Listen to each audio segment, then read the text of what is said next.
Welcome back. It's still Morning Rush on Metro Television. This morning we are having a conversation on human rights issues in Ghana, and this morning I have with me Joseph Kobna Womakwo, and he's the Executive Director of Human Rights Reports Ghana, and this one Reporters Ghana. And this morning we are having a conversation with regards to human rights issues in Ghana. Good morning and welcome to Morning Rush. It's good to have you here. Before we go into the whole conversation of Ghana being able to achieve the SDGs and stuff, let's consider some of the rights as humans. What are some of the rights we have in Ghana, so that when we know that, then we move into other space? So first of all, good morning to yourself, your listeners, viewers out there, and thanks for having me. You're welcome. So basically, when we are talking about human rights, there are basic rights and freedoms that we have as humans. So for instance, you are a human being, you have the right to food, you have the right to life, freedom of speech and expression, right to religion and worship. Okay. So basically, when we are talking about everything about us humans, that help us to perfect or to dwell. In Ghana, would you say we are abusing our right to, pardon? Okay, right to what? To freedom of speech. Whole lot. When you are talking about the right to freedom of speech and expression. A whole lot is on the right. It's gangantuan. Let me use that word. Because talking about press freedom, press violation is on the surge. You know, the press has a right. True. As a journalist, as a media professional, you have a right to put your story out there. But what do we see? They use this kind of regulation, calling it what? They use this regulation, false, how they call it, false news. False reportage. Or false news publication. This is what they are using these days to attack journalists. Assault them, assault them and detain them. So media is not able to do its work freely. And you see, people's are gagged. They cannot express their views. In a democracy where you cannot express your views freely, that means your right to freedom of speech is being curtailed. And it's an injustice. And it is happening in this country a lot. Anyways, Joseph, let's talk about Ghana being on course to achieving the UN SDGs. Let me ask, are we on course? Is Ghana on the right track? You see, we have about 7 or 8 years more to go to achieve the UN Sustainable Development Goals. But what we are seeing on the ground really shows that we are not even close to achieving the target. Why am I saying this? For instance, the draconian, talking about the draconian LGBTQI plus draft or law that is before the parliament. That is before the parliament right now. We are talking about women's rights, failure, the passage of the affirmative action bill. We are talking about police brutality. We are talking about press freedom under attack. We are talking about discrimination, which is, to me, the highest of all. Somebody will go for corruption.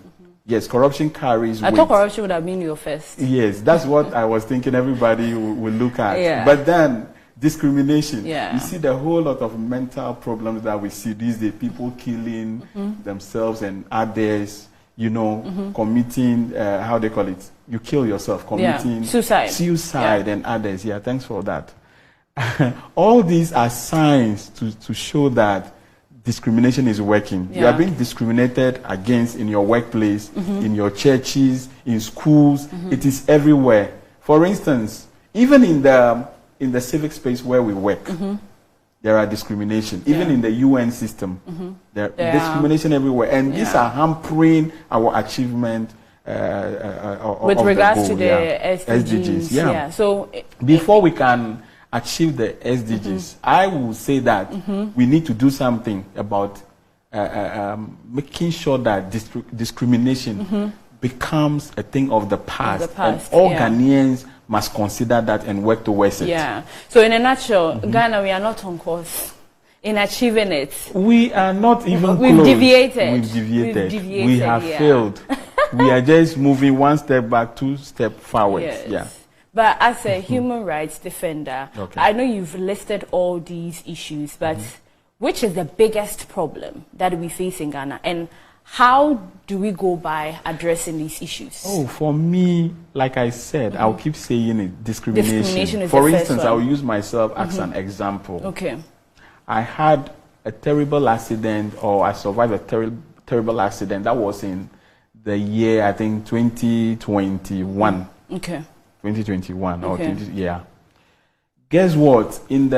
On the platform where I work, could you imagine people couldn't reach out to me to say, oh, sorry, or one way or the other, how we mobilize support for other people to get support. Yeah. If it happens to someone, we do it. Yes. If it happens to you, nobody cares. That, for instance, particularly is an act of discrimination and it's injustice.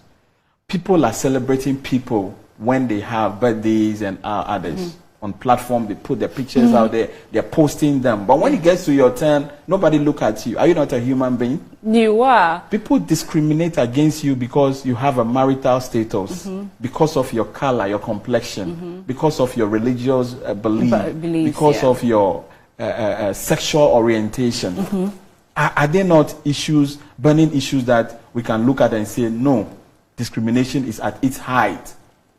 Even in the media space, the civil society or the civic space, discrimination all over. It's all over. So it's all over. To talk about disabilities, persons living with disabilities, women, girls are discriminated against. Yeah, but top of your list is the discrimination. Discrimination takes to the top. Yeah, and that's an act like it's a silent killer. Yeah. So for someone who is the executive director for Human Rights Reporters Ghana, I mean, you have goals, what you seek to achieve and everything.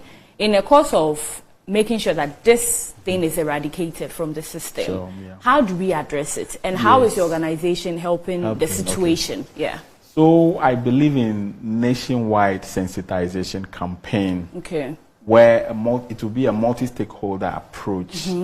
Stakeholders, the media, government, state and non-state organizations or agencies coming together, CSOs, NGOs all coming together and ensuring that we propagate the message out there to sensitize people, clear their minds of all this. As far as discrimination is concerned, as a bad practice is concerned.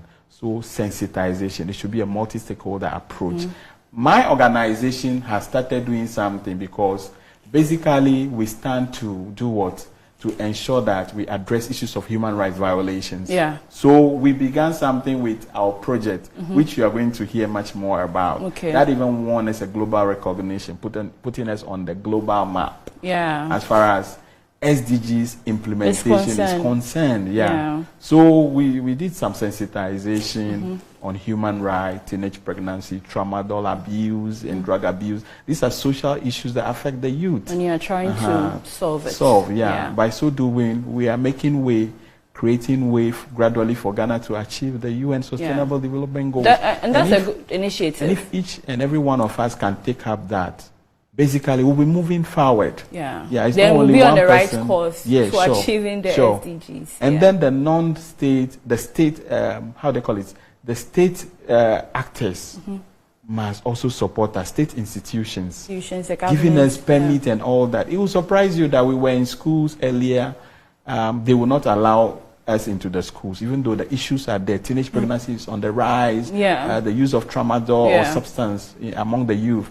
These are things that we try to achieve, to help people, get rid of those bad, characters habits, out of the but society. Unfortunately, an institution, a state institution, organization like Ghana Education Service, will not give us a permit to go into schools.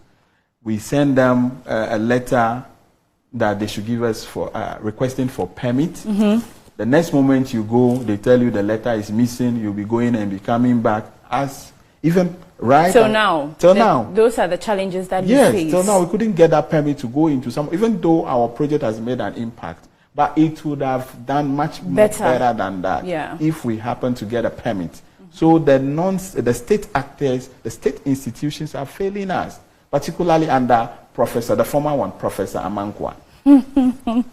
I don't know. That director of education has not really helped. It takes time to achieve so many things. We are praying that the new one who is on the seat will do something better for us. But how long have your organization been in existence? So that we were established in 2019. We are a group of young Ghanaian journalists, editors, lawyers, and human rights activists who have come together to help address issues of human rights violations, to bring the country closer to achieving the UN Sustainable Development Goals. In other words, we are a dynamic media and human rights organization that brings together journalists, lawyers, and human rights activists, editors, to champion these issues, to ensure that we address issues of human rights violations, ensure that people's rights are respected, protected, and fulfilled. And it's a good thing. And even before you went on to win the award, some of the issues that you have tackled in the society, people that you have helped, what are some of the responses you've had over the years? Overwhelming, positively. Anything that we set our hands to do, we achieve it without, though there is difficulty, but we achieve it because one thing that keeps us going, passion. We are passionate about what we do. And we have dedicated young volunteers, which of course myself, I'm one of them. And so, for instance, when we started in 2019, we started with the KTT project, the nationwide sensitization on kidnapping and teenage pregnancy and tramadol or drug abuse project. In short, it's called KTT project.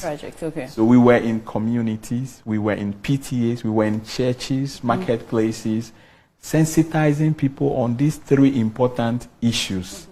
Kidnapping. At that time, issues of kidnapping was on the rise. It became a topical issue globally. And so we were educating the young people much more because they were most vulnerable, girls, women. So we gave them tips on how to protect themselves to foil the attempts of the kidnappers.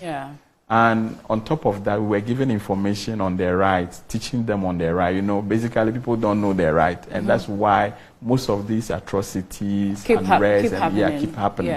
So I would say that we were using social media and other stuff. And it's been impactful. I'm telling you, the positive feedback. For instance, there was one particular school we went back to check. We did our review, and the headmaster was telling us that when we came and we were gone, some people came in with cars like hoodlums. They don't know, they have bad people, they have bad motives. So they call the children to themselves and we have toffees, biscuits. The moment the children saw that, then it prompted them of us that, hey, some people came into the school, educate us about if you these see things. Strangers giving you biscuits, don't take it because they will kidnap you. It's a way to lure you. So quickly they ran and they went and report to the headmaster. So the headmaster came out quickly, and before they saw that, they drove off. They left. Speedily. So the headmaster was congratulating us. Not only in that school, it happened in several places, but for that particular one, we documented it we put it in our documentary. So these education, these sensitization happen in not only in Accra. Not only in Accra, in 3 regions. Which regions? Yes, we were able to Greater Accra, Volta region, and Brong-Ahafo. Now slash into 2, Bono, East, and Ahafo.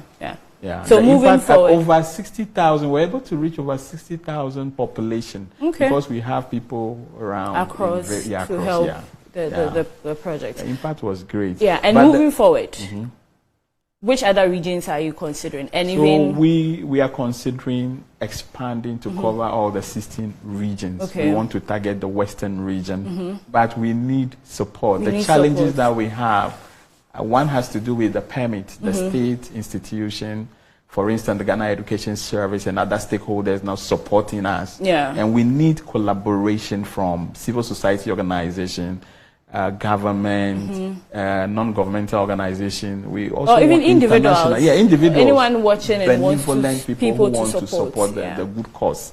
Because as it is now, the recognition that we have is not just for us, it's for the whole Ghana. Because at that stage, it was only our organization representing Ghana and West Africa that has won. This is the 5th time the award the Global Entreps Award, the UN Global. This is the 5th time they are doing it, and Ghana hasn't. No one from Ghana or no organization from Ghana has never picked that.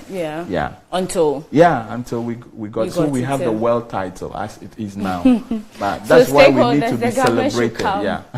On board to actually help and motivate us to do do more. To do more. Yeah. That's why we need that. Joseph, we'll be wrapping up very, very soon. But then, we've had a very lengthy conversation, and everything that you are doing is for a good cause. Any final message that you have to say, even if someone wants to support, how can the person reach your organization, or where should they go? So for the Human Rights Reporters Ghana, including my humble self, being declared winner at the 5th Global Entreps Award, our entry was selected out of 1,912 entries for that project that won the Best International Practice Award on Sustainability, Best International Award Practice Award on Sustainability. And supported strongly by the United Nations. Remember when we were launching the award, former Secretary General Ban Ki-moon was there. Current Deputy Amina Mohammed, UN Secretary General, was equally there. So they strongly supported this. And then the 1,000 jurors of the Entreps, they call them International Board of Global Actors and Business on Sustainability. So it is a multi-stakeholder award, variety of organizations, including the European Union, the UN, and the World Bank. So it's a huge recognition. It's a huge recognition. So now let me get back to your question. That's why you are emphasizing on it, that the importance of it. Yes, we need to be celebrated. Exactly. And I want to see you also doing that for us, because you are doing it for Mother Ghana, not only for us. Remember, it's a win for all of us. Everybody. Now, let me tackle your question. So we need support. Like I said earlier on ago, we need collaboration from state and non-state actors, civil society organization, government, and others. So we want support, monetary support, and you can reach us. Even if you go on the internet, just Google say the Human Rights Reporters Ghana, HRG. Our details are there. But I can also give you a number, 0243 676813. I'll repeat that. 0243 676813. We are on Twitter. We are on Instagram. We are on LinkedIn. We are on the other one. What's the name of the other one? Which one? Okay, I think Instagram. I've mentioned all Instagram, of them. Twitter, LinkedIn. Those are the important places. For WhatsApp is your own number. And then just Google search. Just Google Facebook. Facebook. That's the biggest of the all. Old one. The old one. People now use Facebook much more than. And yourself, we need a help from you yourself. Your station. I mean, it's been an insightful one. Thanks for telling us all that your organization has been doing and ways by which Ghana can come back on course to achieve the SDGs, which we need to achieve. Sure, yes, definitely. And with your support. Once we achieve the SDGs, there will be peace. Poverty will be eradicated. Climate change issues. You see that everything will be just come back to normal. Yeah, working perfectly for all of us. Thank you very much. My pleasure. Joseph Kobna Wemako. The name is Wemako. But people brothelize it. Exactly. And he's the executive director of Human Rights Reporters Ghana, and they've been doing amazing jobs. And this morning we're having a conversation on human rights issues in Ghana. So we're going for a quick commercial break. When we return, there's still more on Morning Rush.